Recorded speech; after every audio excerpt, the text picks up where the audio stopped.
We'll be talking about a story in the news and learning some vocabulary along the way. I'm Alice, and joining me today is Rob. Hi, Rob. Hello, Alice.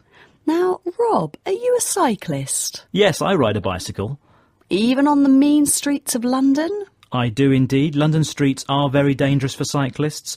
Over 110 cyclists have been killed on the UK's roads in 2012, 13 of them in London. That's quite a lot for one city. Although there are many cycle paths painted onto roads in London, bikes are rarely separated from the traffic, and many roads are very narrow. But some people think it's the cyclists themselves who are to blame for accidents. A documentary called The War on Britain's Roads has been investigating the issue. Before we find out more, a question for you, Rob. The website bicycling.com has made a list of what it thinks are the best cities for cycling in the world. Only one in the top 5 isn't in Europe. Can you guess where it is? Is it A, Beijing, China, B, Tokyo, Japan, or C, Bogota, Colombia? I haven't a clue, really, but at a guess, I'd probably say Tokyo. As usual, we won't hear the answer till the end of the programme.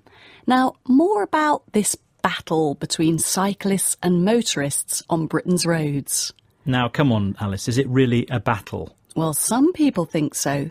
Here's Jan Etherington, a journalist and comedy writer, who thinks cyclists in London behave like gladiators in lycra. That's the stretchy material a lot of cyclists wear. It's not the mode of transport, it's the people. I think there are motorists and there are cyclists who wake up in the morning not thinking if I can help somebody as I go along my way, but finding their inner gladiator. They immediately, in cyclist case, put on the helmet and the lycra and go out to war. And it's a minority, but it's the noticeable aggressive minority that I think the cycling community should recognise and address. Journalist Jan Etherington, who thinks that cyclists are to blame for dangerous cycling. She thinks that some cyclists put on their helmet and lycra and go out to war. But she did say that it's a minority, so not all cyclists. Yeah, she said it's the aggressive minority, the small number of cyclists who cycle in an aggressive manner. Aggressive, so that's in a dangerous and challenging way. Yes. Jan Etherington wants the cycling community to do something about aggressive cycling. She wants them to address the problem. So, how do cyclists defend themselves? Aren't cyclists just protecting themselves from dangerous motorists? Well, cycling writer and former British racing cyclist Michael Hutchinson thinks so.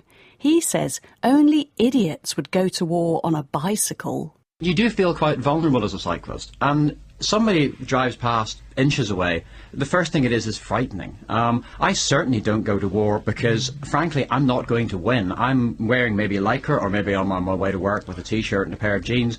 I'm not going to win a battle with a 40-ton truck, so only an idiot's going to go to war on a bicycle. Cyclist Michael Hutchinson, who says cyclists feel vulnerable, in danger.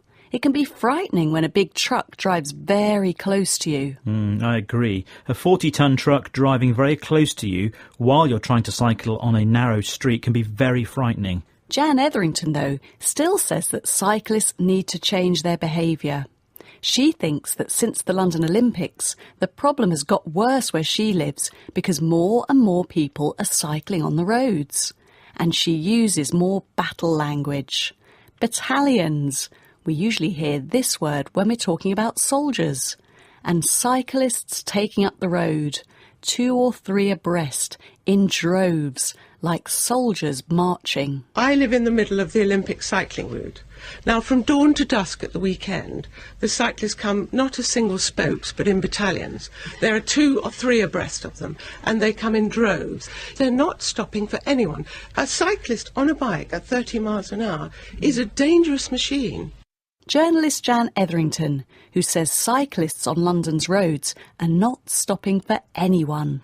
So, Rob, whose side are you on? Well, you see, I'm a cyclist and a motorist and a pedestrian, so I can see the problem from all sides. And have you had a chance to think about the question I asked at the beginning of the programme? Bicycling.com made a list of the cities it thinks are best for cycling in. Only one in the top 5 wasn't in Europe. And I guessed Tokyo in Japan. Come on, I've got to be right. Well, actually, it's Bogota, Colombia. The top 5 cycle cities, according to that website, are Amsterdam, Copenhagen, Denmark, Bogota in Colombia, Barcelona, Spain, and Berlin, Germany. Have you cycled in any of those cities, Rob? No, I haven't, but I would love to. I love to cycle in any city that's flat, so maybe Beijing or Berlin would be my favourites. Well, thanks so much, Rob. And before we go, would you read us some of today's words and phrases?